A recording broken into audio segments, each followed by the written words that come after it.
This is Jabba the Pod. Right, sons, and welcome to SYFY WIRE's Jabba the Pod, our weekly Star Wars podcast where we discuss and celebrate the movies, shows, books, comics, games, and everything else from the galaxy far, far away. Every generation has a legend, every legend has a podcast, and this is ours. I am your host, disgraced former Jedi and Force mystic Brian Silliman. Joining me are the greatest co-hosts in the galaxy, starting with former Force-sensitive Assassins Guild member turned droids rights activist, Caitlin Bush. Hello there. And the man who lets us record on his starship, the smuggler, with a not-so-secret heart of gold, captain of the Starbinger, Matt Romano. Greetings. Also calling in live right now is our protocol droid, Y1RZZ, Human Podcast Relations, a.k.a. Wires, who is still aboard the Starbinger, and he let me know that this is urgent and he wants to talk immediately, so we'll just put him through right now. Okay. Indeed I do, sir. First, I am pleased to report that myself and Rey Snootles are en route to Coruscant right now for my callback. It is with some dismay that I point out, however, that your reportage on the Palpatine is a clone in Return of the Jedi business from last week's episode was a fraud, a part of a Fool's Day prank that I do not understand. The Hutts are upset to the point where they may want to give control of your show to myself, Rey Snootles, and some droid friends of ours that have now joined us aboard the Starbinger. That is all. All right. Wait. Oh. Can we get him back? Can we get him back? I think we lost him. I think we did. Okay, yes. Okay, first off, he's correct. The bit last week about Palpatine being a clone in Return of the Jedi that we talked about last week was, in fact, a prank that I felt. There's no excuse. I fell for the prank. So Dude. Well done, people that did the prank. You It got worked. punked. Yeah. I mean, yes, we don't need to hit it that hard, but yes, Where's I got Ashton? shot. I am fallible. My reportage was not great, but at this point, I mean, you never know when it comes. Well, to that's the thing. clones. You know, I mean, can you blame me? No, I can't feel bad for you because we've all read the visual dictionary. So it's Well, some of us have.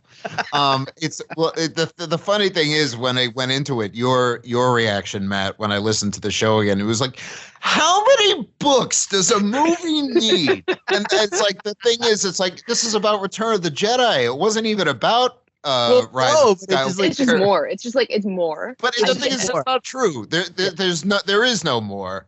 That's not true. There's only one Palpa clone, and he was in Rise of Skywalker, and it's said in the movie, so it's not true or whatever. But so listeners, I apologize. I apologize profusely to the listeners that pointed it out. There was a lot of real talk this week. Found out like that night. I'm very sorry. I'm very, very sorry for leading you astray. I'd like to say it won't happen again, but who are we kidding? It probably will. We're gonna work on it. Well, I mean, work on it. I mean, we're always kind of working on it, and this is the result. So, I mean, I'd say I'm doing my best, but that's also not true. So, huge apologies to the listeners. But my bigger concern is it seems that there's a droid uprising in the making. And that is not a prank. I mean, I fully support this. I will say I fully support this. I mean, I thought you would, but the thing is, the Hutts are already talking about giving Wires and Rey Snootles control of the show. What? So that's what he said. Okay, I mean, but still, I'm fine with Wires having control of the show. I trust Wires implicitly. Again, we return to, aren't you Rey Snootles? Yeah, I'm so confused. Not necessarily. Rey Snootles is bigger than all of us, and now Rey Snootles is even out of my control. The thing is, if Wires and Rey Snootles get this callback and they get through to Galaxy's Opera House and they both become stars, forget it. They're going to become bigger than us, and it's pretty much going to become Wires the Pod from now on. It's going to happen. That's okay. We all need a backup plan, you know. And they could just as well kick all three of us off. So. This is, I mean, it sounds like a bit that could be running for the rest of our season. I mean, and it's not necessarily in a good way. Sounds like it has the makings of a long-term bit. Yeah, so you two don't seem as concerned about it as I think you should be. But I guess this is the stage where it's like, no problem. And next week we step up the problem. Yeah. That's what I said. That's what I originally said about, being stuck in my house for a while, and then we're a month in, and that's what we said about being stuck on the planet that we still don't know the name of, running the Porg Dagger, when which feels like another lifetime ago. We were different people back then. I mean, younger, we were gentler. We've been doing the remote show, but I think this is our fourth one, maybe. This is our fourth one. Man, it's been 84 years. It's been 84 years. Yeah, for people watching on video, I'm all bundled up or whatever. This is not for effect. This is because it is freezing in my apartment right now. I had like this giant fur blanket on. It's not fur, but it's furry. Watching the episode this morning, typing my thing. It was one of those nights where I don't know why it's because it's not that cold outside, but this is fascinating to know. There's a chill in the air. Yeah, we're just gonna move. It's the chill in the air. We're gonna move forward to some news on the march. News on the march.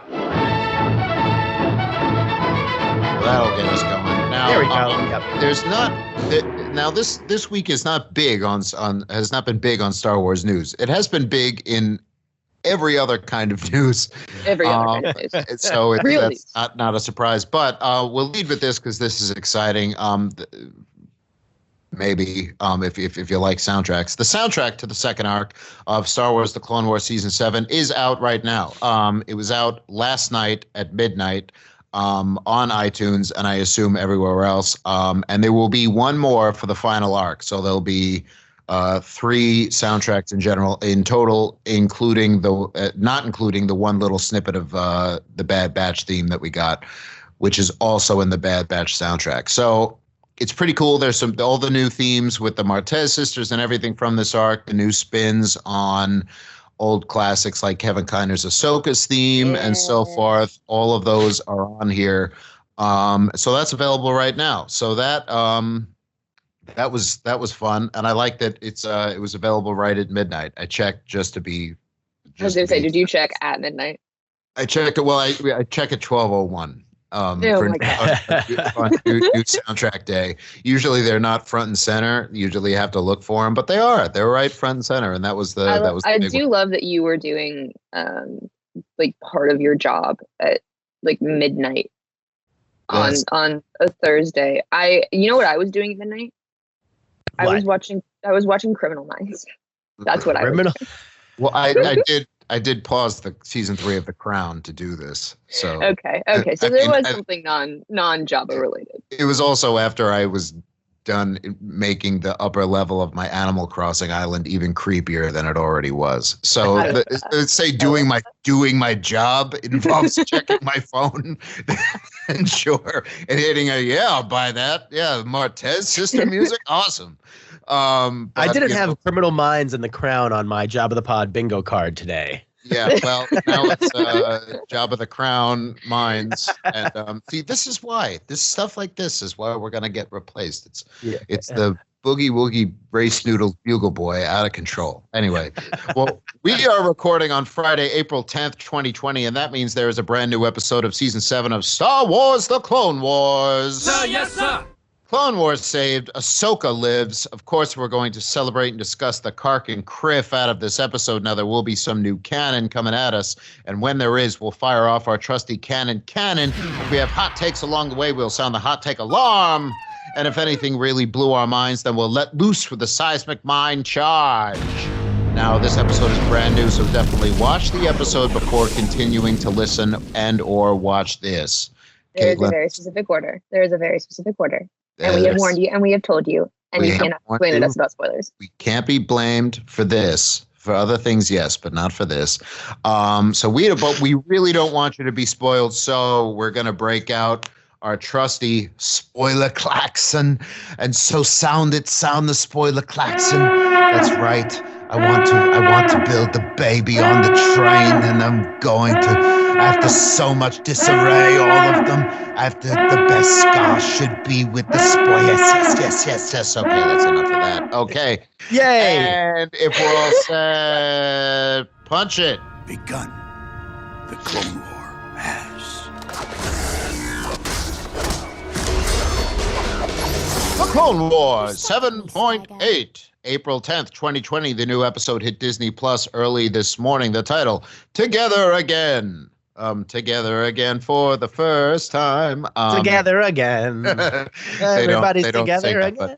Well, the title reminded me of Return of the Jedi and how Palpatine's a clone. No, not really. It reminded me of Return of the Jedi when there's like together again, huh? Wouldn't miss it. Wouldn't miss it. I love that. How we doing? Same as always. Not bad, Not bad, huh? I love that exchange. One day, Matt, it's for all of us for us to have that exchange with it just coming naturally. It's like, yeah. Oh, it will. How we doing? Same as always. Not bad, huh? See, with a little quicker. It'll happen. Together again. It's the delay. Yeah. Wouldn't miss it. So 26 minutes long, even though the timestamps have lost all meaning because I watched it all the way through to the end. I feel like I watched 10 minutes of every country of names across the world. The music stops and you just sit there and you watch. Yeah, as well as, and it's also like, here's every actor who's played Jean Valjean in Iceland. I'm like, okay. Written by Dave Filoni and Charles Murray once again. Directed by Nathaniel Villanueva. Other episodes directed by him. He directed 7.6, Deal No Deal.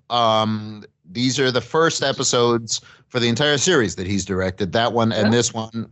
Again, if you listen to that episode, we already mentioned this, but he was a long-running storyboard artist on Clone Wars, Rebels, and Resistance. The moral for this episode, you can change who you are, but you cannot run from yourself. These morals with this Ahsoka arc are kind of kicking me right where I live. Thoughts on this? Caitlin? They're very, very aggressive. Yeah. I don't know. Maybe it's just the fact that I haven't really left my house in a month. But I read that this morning and just kind of had to sit back for a second and think about my life. Yeah, just for a second. I paused it and I wrote it down as I usually do, and then I was like, "Okay, why is that?" And then I'm looking at him like the television's talking to me. It's like messages being beamed in, and it's anyway. Matt, any thoughts, Matt Romano? No, I think they're these. They're just hitting you on the head. These are very like pointed. In a good way. In a good way, in a good way. Yeah. You just don't have to think much about it. Like you see it and you get it right away. Like, oh, I totally understand what this means without even seeing the episode. I know. Yeah, because it's complete. It's complete truth, but it's also very apt for Ahsoka and her journey. Is that she's exactly. It's right there. She's changing who she are, but who she really is in her heart, in her soul, who she's always been, that's not going to change. She's always going to help people. Yep. Well, and she's always going to be a Jedi at her core. Like she can try to run from being a Jedi, but she's always going to be a Jedi. And we see this in Star Wars with all kinds of characters. It reminded me for some reason of Force Awakens with Han, going to a different character, but Han Solo, when he runs from being involved, and he's a smuggler again, but then he's back, and Maz Kanata is like, "You are right back in the mess," and and then she says she tells him it's time to stop running. You need to go back to Leia. Get with it, dude. Yeah, and he's like, "Well, I got the Rathtars and whatever," but he like wastes no time there. It's like and that's the thing. He can it's also in Solo, which has a direct connection into this episode. He tries to, running from himself. He's like, "I'm a scoundrel. I'm a ne'er-do-well. I'm a and Kira just laughs. He's like, "Right, no, you're not." It's like you're not. You're a nice person. You're a good man. It's like you can change your vest and your whole thing, but you can get as many cool space leather jackets as you want, but you're just gonna be that. And you have a lot of them, huh? Yeah, you do. So I think that's true for a lot of Star Wars characters, but definitely true for Ahsoka. Anyway, the rundown. Let's begin. We begin with prisoners in peril. Is the first thing said in the episode. Ahsoka and the Martez sisters still imprisoned by the Pikes. The big question, especially now that we know the Martez sisters have a major beef with the Jedi, is will Ahsoka use her gifts to escape? She's hesitant because this is going to be a betrayal. It's not so. I feel like it's not so much a question of if she's going to use her gifts, it's when, because It's the last episode in this arc. It's like they're gonna find out. Gotta get him in there. Yeah, I know. It's like, just use them. Just show them. Anyway, so we go right into the action. They're back in their cell. The three of them are arguing again. Big Sir, shocker. Rafa back to making bad points all around. Trace and Ahsoka generally agree, and Rafa says, "When did this happen? The two of you against me." When you turned out to be a dick, Rafa. Yeah. Well, I identified with Rafa in that moment because I feel I say that all the time. I'm like, when did this happen? When did you two join forces? That's what you say when me and Matt gang up on you. That's exactly what I said. I was just gonna say. Even though it's like, when would anyone ever have reason to gang up on me? But yeah, when that happens. Only when you fall for April Fool's Day pranks. I mean, it's like, seriously, who is celebrating April Fool's Day this month? I know. Like, what kind of maniac? It's like, this is pretty much April Fool's year. Yeah. It's like, who needs it? We didn't. Unnecessary. Anyway. Exactly. I digress. So we find out Ahsoka has been a clone the whole time, and also in Force Awakens she was. Rafa says, Trace says Ahsoka is her friend for now, but what later? You know, this whole thing. Ahsoka's her friend. Let me try that again. This is a complicated, not really a complicated conversation, but I was in a weird mind space. Rafa says that Ahsoka is Trace's friend now, but what about later? It's like, she's your friend now. Friends don't last. And I'm like, wow, grim lesson from Rafa. Doesn't turn out to be true. Ahsoka says she can get them out, but she can't tell them how, and they all will need to play a part, and they're just going to have to trust her. The sisters don't have much of a choice. Now, I have tried this routine. I'm like, just go along with it. I have a plan. Just trust me. And nobody ever goes along with it, but they go along with Ahsoka. So I would trust. But between God love you, Brian. You know, I love you, but like between you and Ahsoka, people trusting just when they ask them, just do it. Why not? You know, the Aladdin handing out to Jasmine, do you trust me moment? Like, yes, Ahsoka, absolutely. Yeah. If Ahsoka reached her hand out and said, do you trust me? You would take her hand. Yes. If I did it, well, I know from experience that you have not done it. Yeah. And I fell off the carpet and broke my hip, and it was a really bad month. Matt, would you, if I was on a magic carpet and holding out my hand saying, would you trust me? Would you take it? Yeah, I've always wanted to fly on a magic carpet. I think I'd take that risk. Let's say I don't have a carpet. Let's say I'm just standing on stairs, and I say, will you trust me? Like Ahsoka. It's like, no plan. Just trust me. So many more questions. Where are the stairs? You don't have time for questions. You don't have time for questions. Okay, fine. Yeah, I would. I'm your only hope. I would trust you. I would. Okay. Also, if I'm your only hope, you're already in deep. That's what I'm saying. Yeah. Okay. Whatever. So they go before they're in front of Marg Krim again, who says they can pay their debt or watch each other die. And I'm just like, pay with what? What kind of deal is this? Ahsoka starts talking to Marg Krim in character, and it's an interesting change here that Ashley Eckstein did with her Ahsoka's voice, and also the animation of the face. It got dark. It was cool seeing an animated character play a part. Anytime a character is playing a part that the part's playing, it's always interesting, but especially in animation. It was very subtle, but it was cool.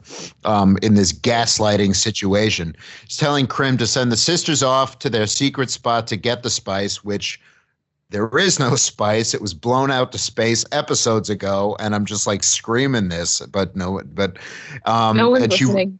No one's listening. No, I'm just alone in my house, and my neighbor's like, "What? They got spice over there?" I'm like, "No, they don't." But Ahsoka's really playing it up, and she plays it up well, even though Ahsoka signposts the word trust multiple times.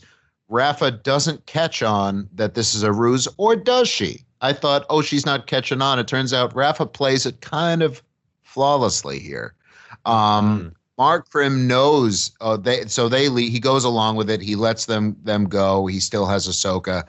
Marg Krim knows that this is a deception, but he has no choice. He needs that spice, and he says, "My life depends on it as much as theirs." And Fife, his assistant, says, "You think he will find out about this?" And Krim says he knows. He always knows. And I think we all knew who we were getting. Oh, we absolutely. Yeah, we know that the Pikes are part of a certain George W. Mall's crime syndicate. So I don't know why it came out that way. But so you're immediately, the minute he said that, I'm like, it's gotta be Maul, and it's gotta be Maul. They're gonna go to the mall, and I was expecting at least to hear him or something in this episode, and didn't disappoint. And lo and behold. But I was like, yep, good cause to be afraid, Mark Grimm. Good reason. The sisters are then off on the Silver Angel, and we cut to the Mandos are still around. They're watching. Ursa Wren says she didn't scan Ahsoka leaving with them, and Bo-Katan says they have to keep watch. Bo-Katan is really interested in Ahsoka. Now, in a little interjection here, we have to remember that them coming across Ahsoka in last week's episode was an accident. Right. That she says she wasn't expecting it, so they're here for another reason. So I don't think we had a couple theories as to maybe we didn't say this is what's happening, but we were theorizing maybe the Jedi Council sent Bo-Katan here or whatever. I don't think they're even involved yet. I think. Yeah. I think I have a different theory now, knowing all of this. My theory now is that the Bo-Katan and all of the other Mandos are looking for a way to weaken Maul in some way. And given that we now know that all of these folks are involved with Maul, they're going to try and cut off some sort of trade line. They're going to maybe sneak aboard a shipment and make their way into the castle or something like that. I don't know. Yeah. No, I like that. I think there's a plan. That is literally exactly what's going on. And then she comes across, oh my God, it's that kid from season 4. Wasn't she a Jedi? Didn't she kick my butt? Yeah, and the plan adapts. I think that is exactly what's going on. I think you're dead on. Sound the hot take alarm. Yeah, we haven't heard that in a while. It might as well be called the dead on alarm, because that is exactly what's happening. Yeah. Guys, are you already getting a little nervous for Bo-Katan? Like, yes.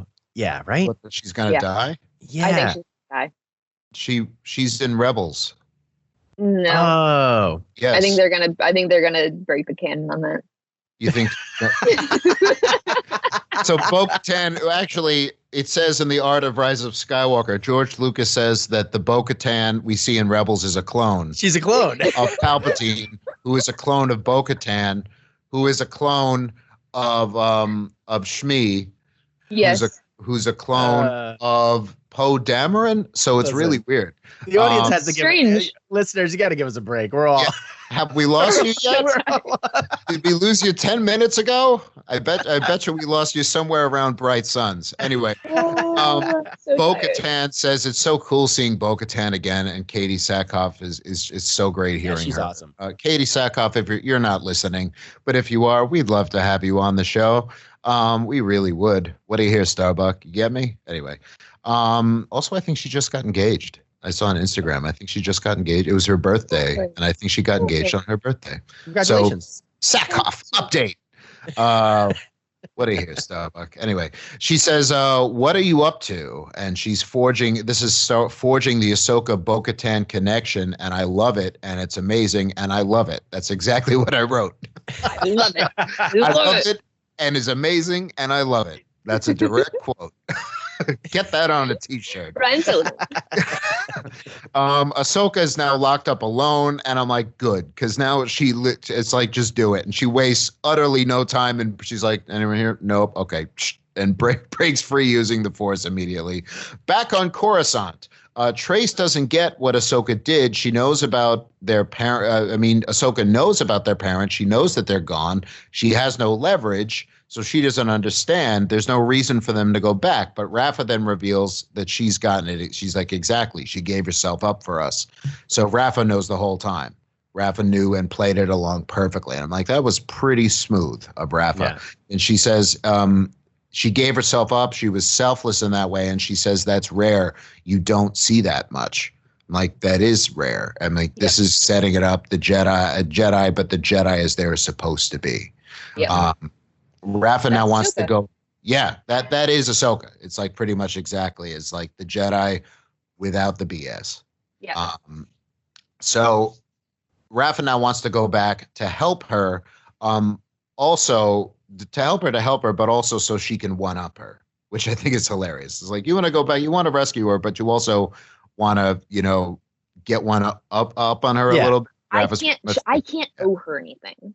Yeah. I'm not allowed to owe her anything. It's like, she's cool and we're going to help her, but I'm still going to be snippy about it. And we're still going to have this attitude. I'm like, okay, I get that. I love it.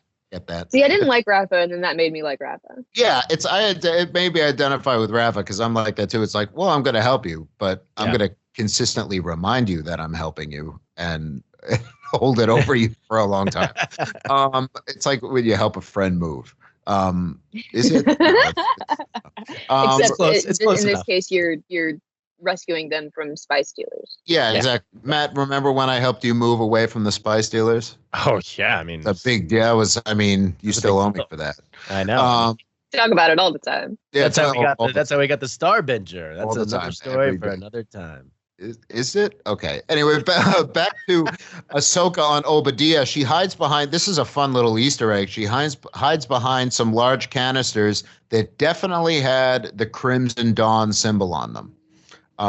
So there's the first Crimson Dawn connection post Solo that I can think of, because there hasn't been anything in this time period involving them. You gotta fire the cannon for that one. You gotta for Crimson Dawn, fire the cannon. It could have just been a couple of circles, but it looked exactly like that. They make such a big deal of showing what that symbol is in Solo. It has to be Crimson Dawn, and they also are about to name drop them as well.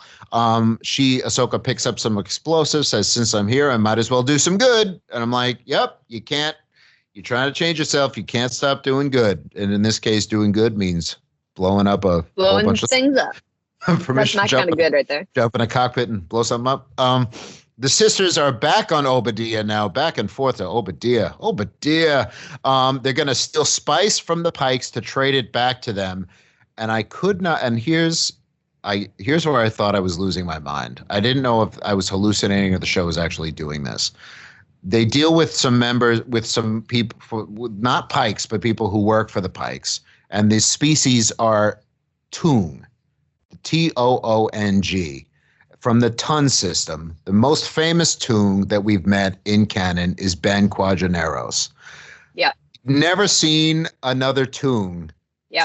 I could be wrong about this, and probably am, but to my knowledge, we've never seen another Toong ever. I feel like I would have remembered seeing one of those guys. It's like, it's not something you forget. It's like, because one-off, and there's been forever, it's like, bring back Ben Quadraneros. We want to know more about him. We want Quadraneros, a Star Wars story. The closest we ever got was we see him on one of Anakin's pod racing posters. But that's it.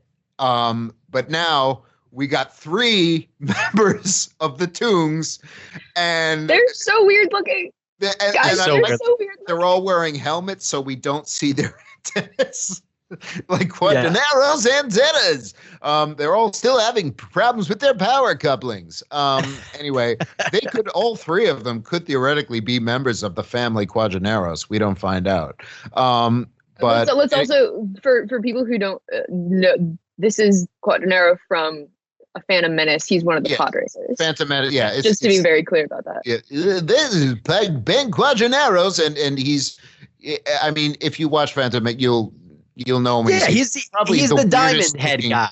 Yeah, he's a diamond with the antennas. He looks like he's so close to looking like. For the longest time, I was like, everything in this movie looks like Star Wars except for that. That guy does not look like Star Wars. He does now because he's become such a thing.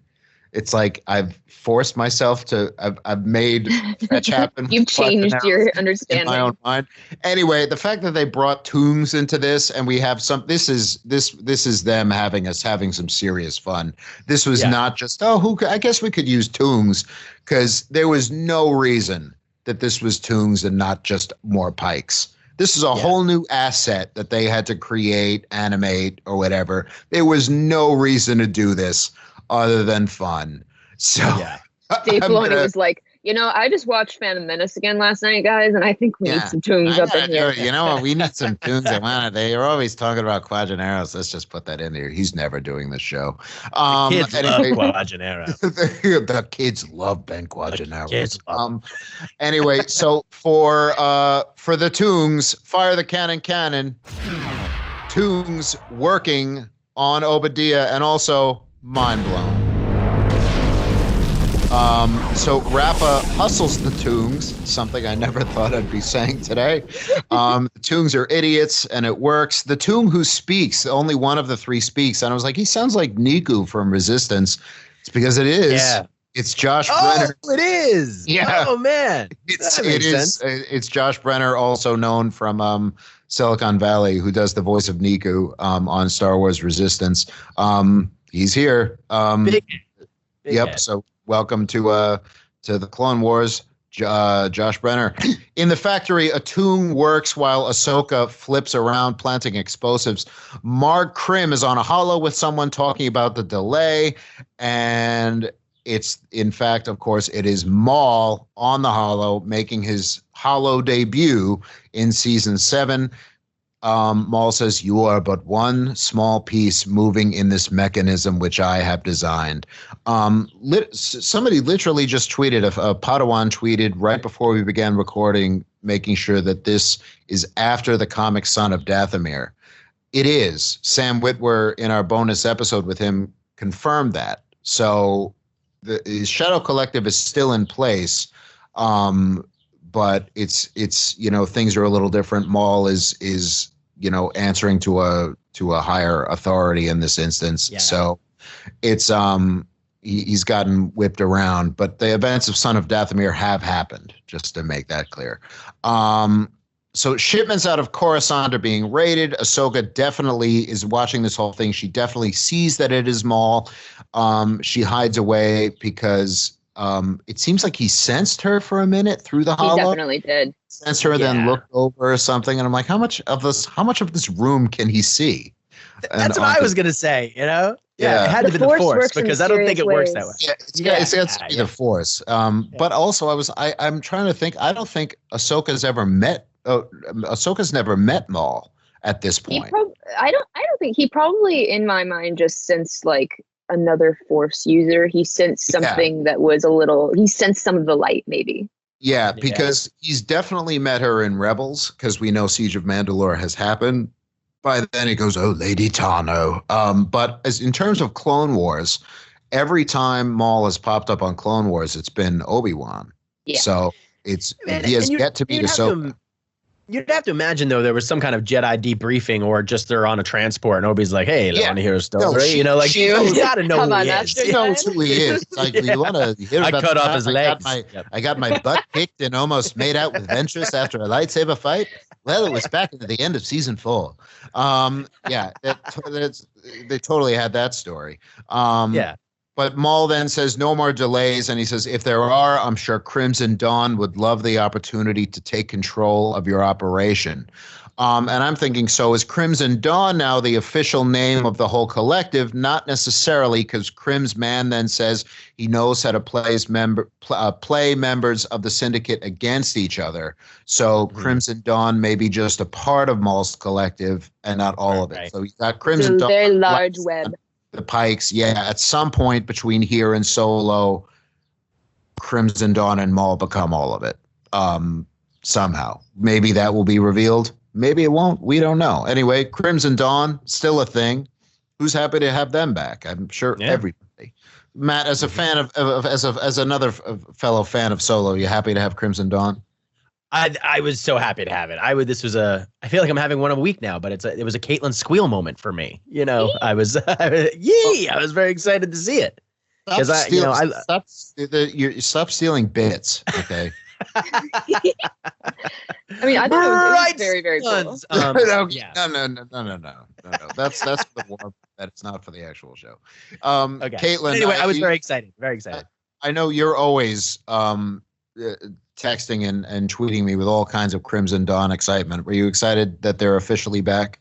Absolutely. I mean, as we've all spoken about on the podcast, we are all very pro Solo Star Wars story too. Even though, we know that's probably not going to happen anytime soon now, but it's very exciting to see all these things. Yeah, exactly. So Ahsoka hears all of this, including the name Maul. She then checks the transmission log and sees that Maul is on Mandalore, and she says, "What's Maul doing there?" I was like, "Did you not watch that arc?" I was like, I think she says, she calls it Mando too. She doesn't even call it Mandalore, right?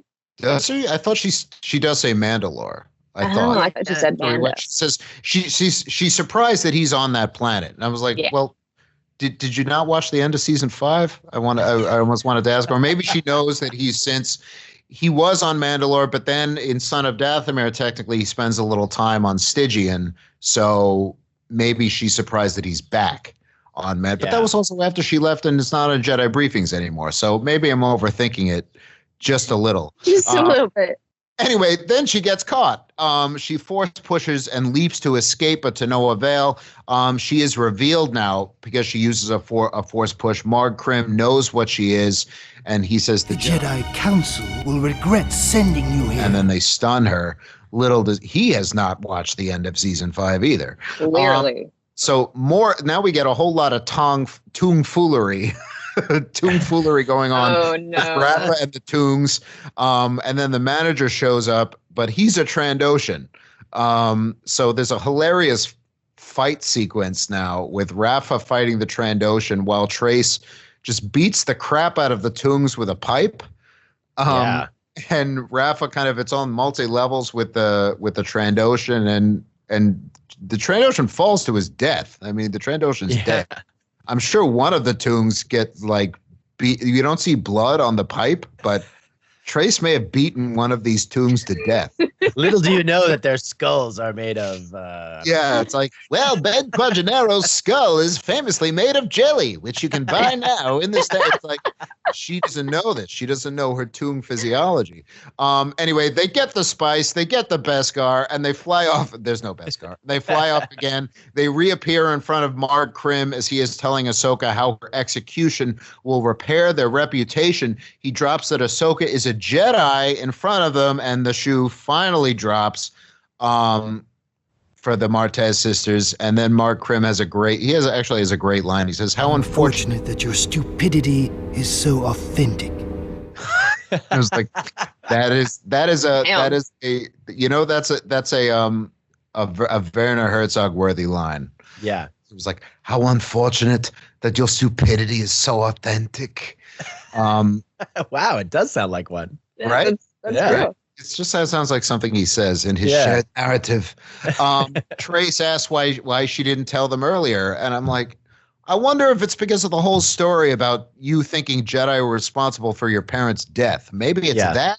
Yeah, right. So it says she couldn't after what she told about her parents. It makes it clear that she was a Jedi. She was trained, and then she left. And both Raph and Trace at the same time said, "You can do that? You can do that? No, not really. Not really. Like, well, I'm kind of the only one. They're about to be executed again, and Ahsoka's bombs now go off everywhere, and Bo-Katan sees Ahsoka now full on uses the Force in front of them, and I'm like, finally, it's out. The Tuca's out of the bag. Yeah. So she's just using the Force left and right. The three of them are on the run. They're back on the Silver Angel. Trace says, if you're a Jedi, I assume you're a good shot. Ahsoka's on the cannon, and she is a good shot. A great chase scene here. Matt, you like this chase scene? I love this chase scene. And you asked me last week or 2 weeks ago, like, what I thought of the ship, and I've come to appreciate it a lot more. Okay, I thought that you would. That was my next question. You outguessed me. Do you appreciate the Silver Angel a little bit more? I do. I'm into the Silver Angel now. You got to see a lot more of it because there's it's a little brighter, in this episode. Like the day is coming, so you can see a little more of the detail of the ship, and it's very cool. Yeah, Caitlin, thoughts on the Silver Angel? You were kind of pro Silver Angel before. I'm pro Silver Angel just because I love anything that inanimate objects that have people's love for some reason. Like, you can't go wrong with that kind of thing. And then I also love all of the callbacks to classic John Williams scores in this moment. And there's a lot of really good fight chase scene music kind of weaved in there. It was a very distinct exactly. Point, which again kind of uses sparingly. He really makes you earn it. but it makes them. It feels so good. And the canon that comes out was very Solo. It was very very Falcon. Falcon has in Solo, not later on, but and there's not a special turret, but Ahsoka's pretty good with it. But then it gets blown down, it gets blown off, but it doesn't matter. Trace uses some fancy moves. She takes out the last Pike ship, and she gives us a classic woohoo, which we've heard from Han, Finn. Who else gives us woohoos? I feel like it was from Lando. That's who. Does it give a woohoo or a yeehaw? It's a yeehaw. It's yeehaw. It's the same sentiment, though. Yeah, I would say it's the same sentiment. Finn, I would say R2D2. R2D2 does. Yeah, I'm not even going to try. Yeah. But, no, I like it. They are off, but the Mandos, we see the Mandos following in one of their classic gauntlet fighters. So they're on the move. Back on Coruscant, Ahsoka reiterates she is no longer a Jedi, and Trey says, "Why would anyone walk away from being a Jedi?" And Ahsoka said, "It's complicated." And I said, "Yeah, it's a whole 4-episode arc, complicated." And Rafa says, "You might not think of yourself as a Jedi, but you act like one, or at least how I want them to be." And that's the moral right there. It's also the smartest thing Rafa has ever said. I mean, this episode generally, you said it earlier, Caitlin, that this episode got you on the Rafa train. This episode made me love Rafa. I've liked Trace since the beginning, but Rafa, not that I dislike the character. The character, I was like, would you get in line, please, Rafa? Yes. Would you get the net? And she comes to a place where I was like, okay, you're with it. I get you now. Yeah. I get where she's coming from. I like where she's coming from. I like the cut of her jib. And it's the smartest thing she's ever said, where she's like, she acts like how, and that's a great way to describe Ahsoka, really, is that we've already said it before, but she's not a Jedi, but she acts like how we all would want the Jedi to act, how we all thought they would act when the prequels were coming out, and then we saw them and we're like, midichlorian what? And chosen one what? And you're gonna fight with these and Jedi code and what and allowing this and that what? It's like this is just doing the right thing and helping people. That's what we've always that's what we want the Jedi to be. Yeah, that's kind of that's what they will be again. So they're all friends now, but then the Mandos walk up and Bo-Katan says, "Isn't this sweet?" And Ahsoka instantly protects her sisters. I was kind of, well, maybe. Now, Bo-Katan says, "So you remember me?"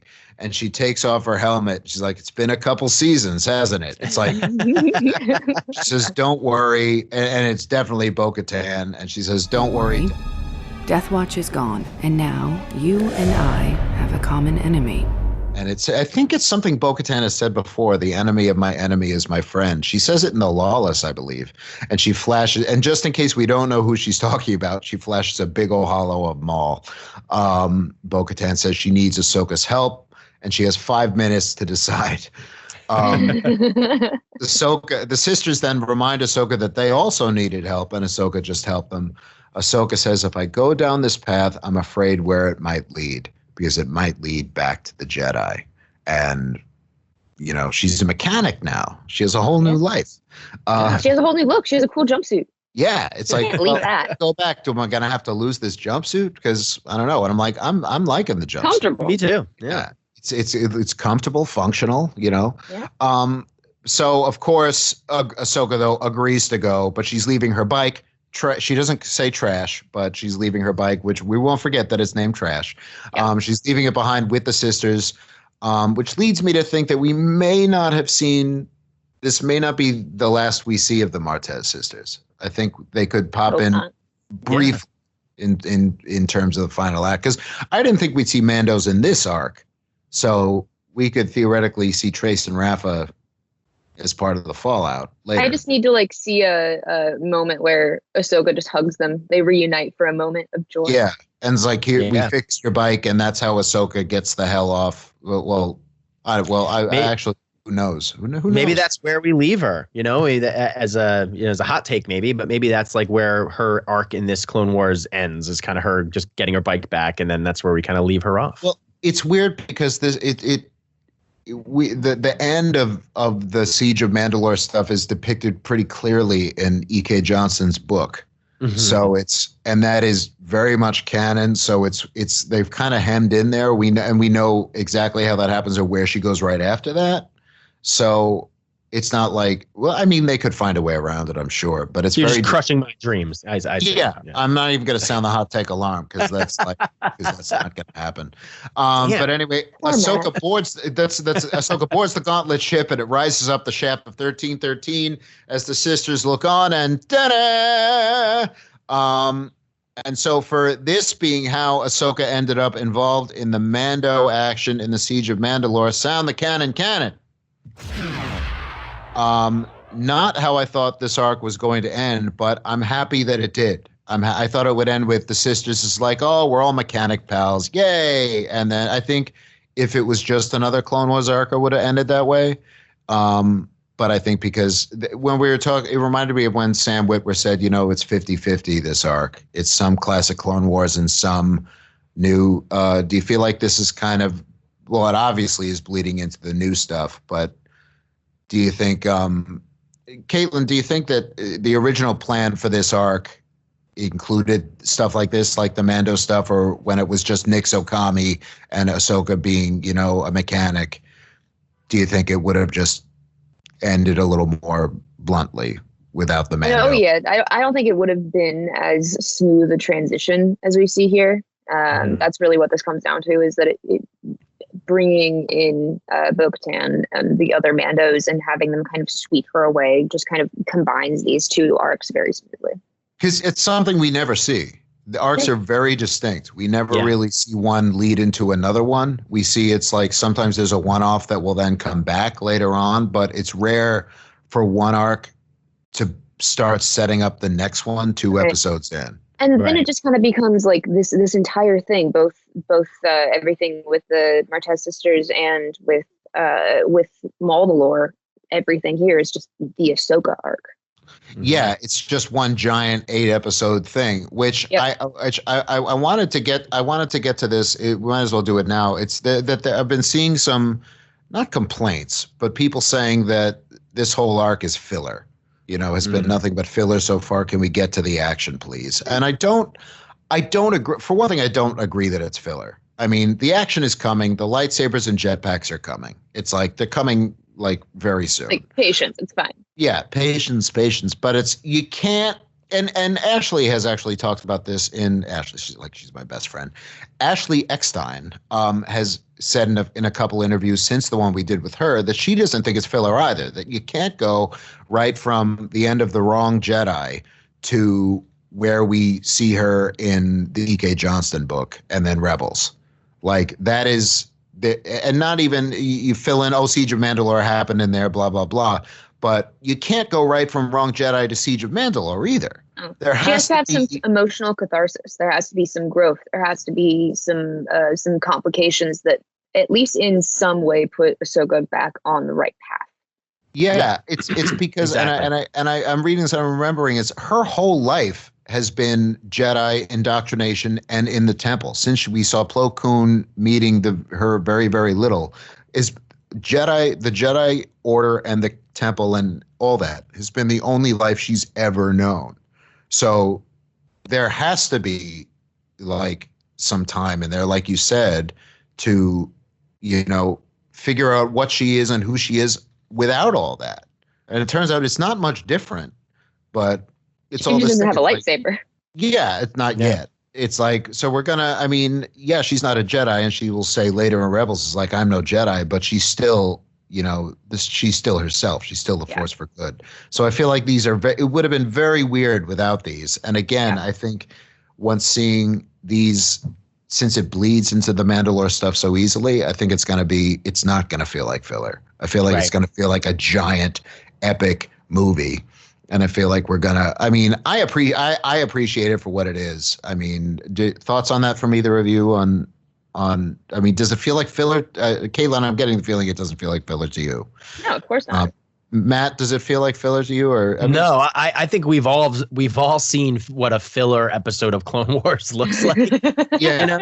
And it doesn't feel like filler Clone Wars. It's like, and like you guys said, not to beat a dead horse or anything, but like she needed this bridge to get to the Mandalore stuff. Like she had to deal with the aftermath of what happened. You know, it would be a bad character development if she just went right into a battle and everything was cool. Exactly. Yeah. And it's rare for a Clone Wars episode to have no lightsabers and no blasters, which I think the first two parts of this arc none of this has lightsabers. Certainly, I mean, the first one at least has not even a blaster shot. It's like, that's rare. It's an episode like a rare episode like season 2 Senate Spy.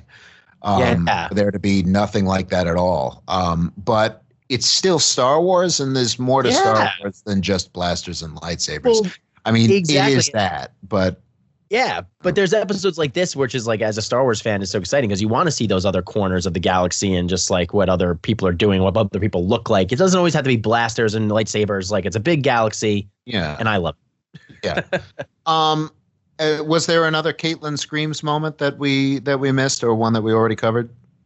No, not necessarily. I think I was really excited to see Maul again. It wasn't a full on Caitlin Screams moment, but it was a okay moment. Yeah, it's like it was our good friend of the show, Sam Witwer.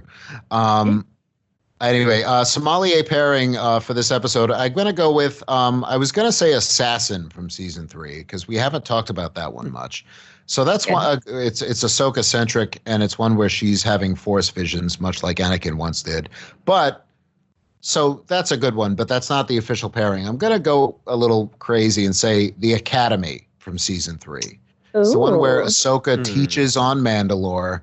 And it's the last time she was on the only time she was on Mandalore with no lightsaber, yet she manages to do fancy moves and everything just fine. And she teaches Satine's, what is it? Her nephew, Corky. Her nephew, yeah. Corky and his pals, and all about corruption. It's the fallout from corruption. So that's it ties Ahsoka teaching and Mandalore and all that stuff, and dealing without having a lightsaber. So it would go well with this. With that, we're going to go to break, but we'll be right back with so much more. So stay right there.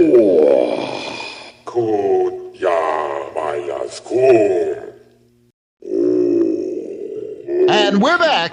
And now it's time to look at some Galactic points of interest. Good news has come to the citizens of Lothal. The Skywalker Saga, the full set, is now available in physical box set. It has so many discs. You get all 9 Skywalker movies. It doesn't have Rogue One or Solo, but you get them in 4K, Blu-ray, and also digital copies. They also have discs with all the extras. I don't have the exact number, but this comes with so many discs in it. That's like 27? At least something like that. God. It's so many, because it's like two discs of each movie, and then some movies have multiple discs for the bonuses. It's crazy. Amazon had none available. It's weird when they come out physically. It's like you can pre-order it, but then they have none available for a while. Mm-hmm. But if you're listeners, if you're wanting this set, I'm sure Best Buy probably has it, and they have this curbside quarantine service where you just kind of pull up outside and they walk, and you show them you send them a receipt digitally, and I did this a couple weeks ago, and they bring it out and put it down, and you go and pick it up. It's like this really weird way of buying hostage electronics. Negotiation kind of. Yeah, it's aggressive negotiations. It's safe. I felt safe doing it. It was it's when I got the last Switch Lite in Astoria. That's how I did it. But anyway, so I'm sure you could do it that way. I had a friend who just did it a couple days ago, and he's checked out the set. I don't have it yet, but he says some of the movies look brighter in 4K. He's into the 4K, which I haven't gotten into that yet. But he says some look brighter in 4K and some look dimmer, which is generally the case. I mean, my Last Jedi always looks dimmer than, say, Force Awakens or Rise of Skywalker, which look big and bright. I need my big bright colors. Yes. That's what I need. I have a lot of contentiousness around my house about how my television is set, and I'm not going to go into it here. But I want my big bright colors, and I want it set the way it is, the way it's set. I'm sure Caitlin finds this fascinating. Anyway, Matt, are you going to be picking this setup? I would love to, but I just haven't bought physical media for a movie in a very long time. Like I don't have I have my Xbox One, but I don't have a Blu-ray player. I mean, yeah. I have them all on physical. It's like only for something like this would Yeah. It's like would I buy it because I bought it every time. The thing is I have every single one of these already. That's the thing. Except for Rise of Skywalker, I have them all physically already, and I have them all digitally. So and they're all on Disney Plus also. That's what I'm thinking. I don't own physical things. Well, Caitlin, you know exactly why you're going to have to buy them. I mean, yeah, just for the throwing of the DVDs annually. The throwing of the discs. It's coming up. It's a few months away. Just a few months away. What month is it right now? April? Who knows? I believe it's Clarenceboro. But I saw an unboxing that the set looks beautiful. Like I would love to have it. It's just that I own the digital versions that are 4K. We have Disney Plus. I don't know. I'll see that people are scalping it on like third-party sellers on Amazon and everything else for like $300 or something like that. Don't pay that. No. You don't get it. The actual price is not $300. Get a Disney Plus membership, and if you want to buy Rise of Skywalker digitally, then do that. Rise of Skywalker is going to be on Disney Plus right quick. It's it's going to be there pretty soon. I mean, but also if you want to own it for posterity and everything else with all the extras, then it'll be on when we're able to go back to stores and everything like that. You'll be able to get it anyway. It's a great set. I'm probably going to be tempted by it at some point. All right, we'll see. I can tell you will be. Yeah, if I actually go 4K and get a 4K player, I'll probably buy that set because I'll buy it with the player. Anyway, and our next segment, other things I'm going to buy. No, there's no Captain's Corner this week. You said, Matt. You want to skip right? No, I'm going to skip right past it. I'm sorry, audience. I don't have anything for you. You didn't even want me to say this, but you wanted me to treat it like I forgot it, but I didn't forget it. The Captain's Corner is a clone of last week's Captain's Corner. Anyway, normally I would after Captain's Corner I would introduce our next segment, but you know what? We have a special guest who's going to introduce our next segment instead. So on we go. This is Obi-Wan Kenobi, and now it's time for Caitlin's Word of the Week. The word of the week is tune. Good job, Caitlin. She seems to be on top of things. It doesn't get any better than that. It doesn't. That's good content. That was a good intro. Good. Yeah, it's amazing. Huge thank you. And that's going to be just the way that is from now on the show. That's going to take us into Real Tune. Real Talk. To having some real talk with some real folks. That was intentional. On Twitter, Ismael Valdez writes, I'd listen walking to class, driving around town, doing laundry or homework, etc. Now I just listen all the time whenever I can. By the way, those bonus episodes are crazy. Thank you, and may the force be with you. Thank you, sir. Yeah, thank you. The force also be with you. No question in there, just a nice comment, and just people really loving the bonus episodes. We want to say we're trying to get. I said there'd be more coming. Another lie. We're doing our best. It's not a lie. It's not a lie. It was a we're maybe I was counting the porgs, but before they hatched. We're working on it. We love, trust us, we love nothing more than the bonus episodes, and we love giving them to you. We are doing our best to get more for you. So we'll just say the irons are in the fire. On iTunes, The City is Blue writes, Mike, and I love this, and I think you both will love this as well. I'm wondering if you saw this. My City is Blue writes, my greatest takeaway is I can now shout, they fly now from anywhere in my house, and it is followed shortly by my 5-year-old repeating it, and then my 3-year-old. Oh, that's so cute. And that's in reference to our show, not the movie. Wow, So nothing makes me happier to hear that. That is great success. So in honor of you, sir, they fly now. They fly now. They fly now. They fly now. Okay, well, with that, we're going to leave this episode with the Toongs. But join us next week for the beginning of the Siege of Mandalore and the 9th episode of Season 7 of Star Wars The Clone Wars. Sir, yes, sir. Where we'll be breaking down the new episode, and we'll also cover everything and anything else going on in the galaxy far, far away. We're also possibly going to have more bonus episodes coming. I already talked about that, so just subscribe, and if they pop up, they'll pop up. In the meantime, feel free to reach out to us on social media if you so choose. Caitlin, you can be found where? I can be found at Caitlin M. Bush. That is CAITLIN Bush, like the beer, not like the president's. Matt Romano, you can be found where? You can find me at Matt Romano, MatTROMANO on Twitter. Come by and say hello. We're not doing anything. Drop by. You can find me at wire.losingmymind.gov /org/porg. /porg. Comma Toong. No, at Brian Silliman, that's at BRIAN, S as in Sky Guy, ILLIMAN. Stretch out with your Toong feelings and share your Toongs. We love tuning from you. Subscribe, leave a Toong, give 5 Toongs if you're feeling Toong. Snoke 'em if you got 'em, take a Chivi, and remember, hope is like the sun. If you only believe in it when you can see it, you'll never make it through the night. This is the way we have spoken. The Force will be with you always. Your Highness, if you would be so kind as to do what you do. Toon! This is Jabba the Pod.